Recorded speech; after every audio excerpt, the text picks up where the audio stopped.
Perkenalkan, nama saya Aji Wijaya dengan NIM 20B10076. Pada video kali ini, saya akan menjelaskan materi tentang struktur komposit. Struktur komposit merupakan struktur yang terdiri dua material atau lebih dengan sifat bahan yang berbeda dan membentuk satu kesatuan sehingga menghasilkan sifat gabungan yang lebih baik. Umumnya, struktur komposit berupa 1. Kolom baja terbungkus beton 1A dan 1D, kolom baja berisi beton 1B dan 1C, dan balok baja yang menahan slab beton pada 1E. Pada video kali ini, saya juga akan lebih mengkhususkan untuk struktur komposit beton dan baja. Lalu, perilaku komposit hanya dapat terjadi apabila antara beton dan baja dapat slip antara kedua material tersebut dapat cegah. Maka diperlukan penghubung geser yang digunakan untuk mencegah slip dan meneruskan gaya geser yang terjadi antara plat beton dan balok. Lalu kelebihan dasar yang dihasilkan dari desain struktur komposit ada beberapa. Yang pertama, mereduksi berat profil baja yang dipakai sebesar 20-30%. Lalu tinggi profil baja yang dipakai dapat dikurangi, meningkatkan kekakuan plat lantai, dan dapat menambah panjang benang layar dari suatu struktur. Lalu lanjut ke tegangan elastis dalam balok komposit. Pertama, ada persamaan regangan besi sama dengan regangan dari beton. Dapat diperhatikan di gambar bahwa regangan dari besi lebih besar daripada regangan dari beton. Sehingga diperlukan perbandingan rasio modulus yang dapat dicari menggunakan modulus elastisitas besi bagi modulus elastisitas beton. Sehingga yang nantinya akan digunakan untuk mentransformasi luas tulangan plat beton dikonversi menjadi seperti luas tulangan besi. Lalu ada FST, SFB, dan FC, di mana FST adalah tegangan elastis besi di atas sumbu netral.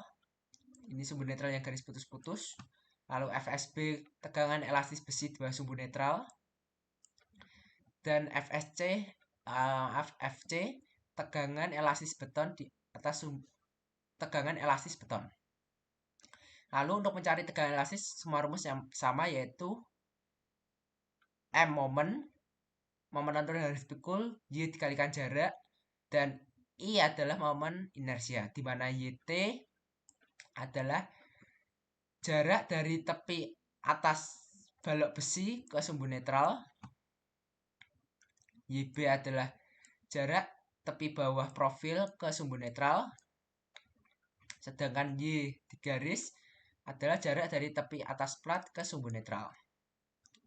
Sedangkan ITR adalah momen inersia terhadap sumbu netral. Lalu ada lebar efektif balok komposit. Lebar efektif balok komposit bagi menjadi dua. Pertama adalah balok interior dan yang kedua balok eksterior. Untuk balok interior ada dua syarat. Yang pertama, 1/4 bentang, di mana kalau digambar ini yang ke dalam ke belakang itu L. Sedangkan B0 adalah jarak antar profil baja. Dari dua syarat ini diambil yang terkecil untuk dijadikan lebar efektif. Lalu untuk lebar balok-balok eksterior sama rumusnya, cuma dibagi dua, L/8 ditambah jarak pusat balok ke tepi plat, di mana pusat balok itu ini ke tepi plat yang ini. Nah, itu sama juga, atau setengah B0, setengah jarak antar profil baja ditambah jarak pusat balok ke tepi plat. Lalu selanjutnya ada sistem pelaksanaan komponen struktur komposit. Ada dua pelaksanaan. Pertama, ansur tanpa perancah, dan kedua sur dengan perancah. Di ansur atau tanpa perancah berarti balok besi harus dapat menahan beban dari beton yang belum mengeras, tulangan, dan juga bresting. Sedangkan dengan perancah, maka balok besi tidak langsung menerima beban dari material beton yang belum mengeras, tulangan, dan bresting, melainkan ke semua beban itu ditahan oleh perancah. Lalu ada kuat lentur nominal dari suatu komponen struktur komposit untuk momen positif. Menurut SNI 03-1729 tahun 2002, dibagi menjadi dua. Untuk syarat H per TW lebih kecil sama dengan 1680 per akar FY, di mana H sama dengan tinggi, TW adalah tebal, maka kuat lentur atau kuat momen nominal yang dihitung berdasarkan distribusi tegangan plastis pada penambang komposit dengan faktor reduksi 0,85. Sedangkan untuk H per TW lebih besar dari 1680 per akar FY, maka kuat momen nominal yang dihitung berdasarkan superposisi tegangan-tegangan elastis yang memperhitungkan pengaruh tumpuan secara sementara atau perancah dengan faktor reduksi 0,9. Lalu di mana yang tadi itu kuat lentur nominal dihitung berdasarkan distribusi tegangan plastis dibagi menjadi dua lagi. Pertama, sumbu netral plastis jatuh pada plat beton. Berarti ada di sini kurang lebih. Nah, yang gambar ini itu C adalah gaya tekan beton dapat cari dengan rumus 0,85 FC aksen dikalikan A kalikan BE, di mana A adalah jarak dari tepi atas ke sumbu netral, BE adalah tebal lebar efektif, dan T adalah gaya tarik besi, di mana dapat cari dengan menggunakan AS, luas dari profil besi atau profil balok, dikalikan FY adalah tegangan leleh. Lalu dari keseimbangan gaya C sama dengan T, gaya tekan beton sama dengan gaya tarik besi, maka diperoleh sumbu netral atau A, jarak sumbu netral adalah AS kali FY per 0,85 FC aksen kali BE. Sehingga kuat momen atau kuat lentur nominal dapat dicari dengan rumus C kali D1 atau T kali D1, di mana D1 adalah D per 2 ditambah TS dikurangi A per 2. A per 2. Lalu sumbu netral jatuh pada profil baja. Berarti sumbu netral jatuh pada kurang lebih di sini. Yang garis-garis putus ini adalah plat beton. Di mana ada CC. Kita perhatikan gambar yang sebelah sini. CC adalah gaya tekan beton. Ini. Kita cari dengan 0,85 kali FC aksen BETS. Mana BE masih sama, cuma perbedaannya yang tadi A dan ini TS menggunakan tebal. Karena garis sumbu netral terletak di bawah, terletak pada profil baja. Lalu ada tegangan tarik besi dengan rumus AS kali FY dikurangi CS. Di mana CS adalah tegangan tekan besi yang dialami di atas sumbu besi di atas sumbu netral. Di mana CS dapat dicari menggunakan rumus AS kali FY dikurangi gaya tekan beton dibagi 2. Sehingga kuat momen nominal, kuat lentur nominal dapat dicari menggunakan rumus CC kali D2 aksen. CC kali D2 aksen ditambah CS. CS ini dikalikan D2 aksen-aksen. Lanjut penghubung geser. N di sini adalah jumlah penghubung geser yang diperlukan, VH adalah gaya geser yang terjadi, dan N adalah kuat geser nominal dari penghubung geser. Nah, untuk penghubung geser yang umum digunakan ada dua, yaitu jenis paku dan jenis kanal. Untuk kuat geser nominal dari jenis paku digunakan rumus 0,5 kali ASC, di mana luas penopang penghubung geser jenis paku dikalikan akar FC kali EC harus lebih kecil sama dengan ASC kali FU, di mana rumus ini kalau lebih besar daripada ASC kali FU maka digunakan rumus ASC kali FU. Lalu untuk jenis kanal menggunakan rumus 0,3 dikalikan TF tebal plat sayap ditambah setengah dari tebal plat badan dikalikan LC panjang penghubung geser jenis kanal dikalikan FC akar FC kali EC. Lalu lendutan dari suatu komponen struktur komposit dapat cari menggunakan rumus 5 kali Q L pangkat 4 per 384 E kali I, di mana E adalah modulus, I adalah momen inersia. Lanjut saya akan menjelaskan contoh soal.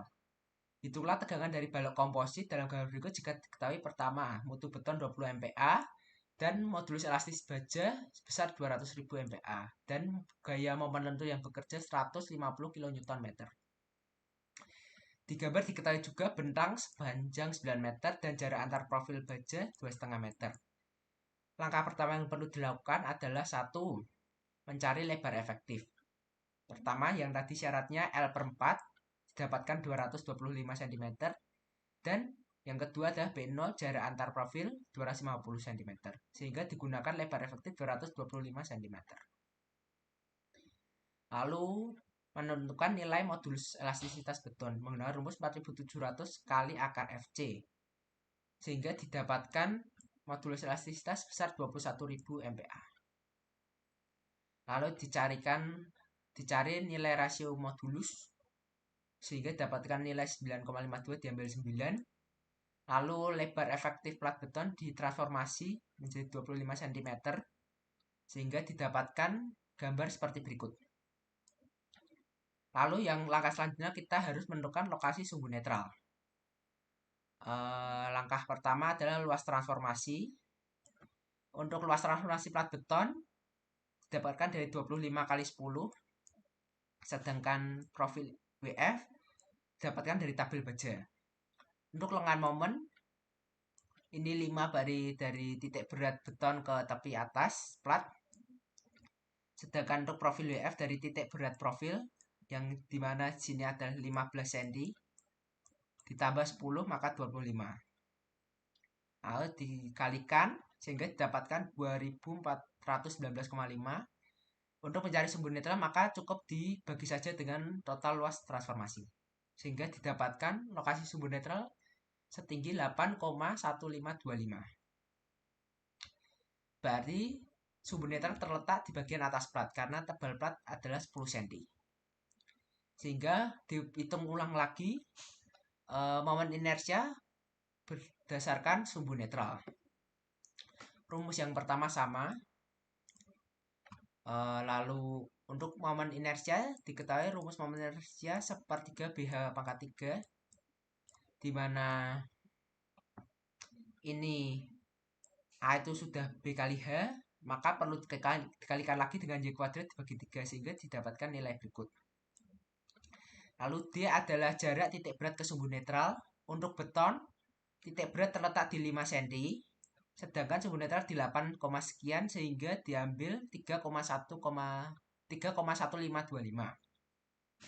Sedangkan untuk WF, titik beratnya ada di 15 ditambah ini sisa 10 dikurangi sumbu netral sehingga didapatkan 16,8475. Untuk momen inersianya sendiri didapatkan dari momen inersia dari profil atau material itu sendiri ditambah luas dikalikan jarak ke sumbu netral atau ya sumbu netral sehingga didapatkan momen inersia sebesar 25.055,818 cm pangkat 4 sehingga dapat didapatkan tegangan pada serat atas baja di mana 18,475 mm itu adalah jarak dari tepi atas profil ke sumbu netral sehingga dapatkan 11,06 MPa. Tarik karena terletak di atas karena sumbu netral terletak di atas profil baja atau terletak di dalam beton sehingga profil baja mengalami tarik. Lalu untuk bagian tegangan serat bawah baja sama, YB itu jarak dari bawah ke sumbu netral 31,8475 cm. Untuk ITR digunakan tadi, momen inersia berdasarkan sumbu netral. Untuk Y ini didapatkan dari tepi atas plat ke sumbu netral sehingga dapatkan 5,42 tekan. Lalu jika beton di atas tidak mengikuti tegangan tarik maka beton di bawah sumbu netral harus diabaikan sehingga dicari ulang momen jarak sumbu netralnya dengan menggunakan cara yang sama. Hanya saja diasumsikan lalu mendapat sumbu netral lagi.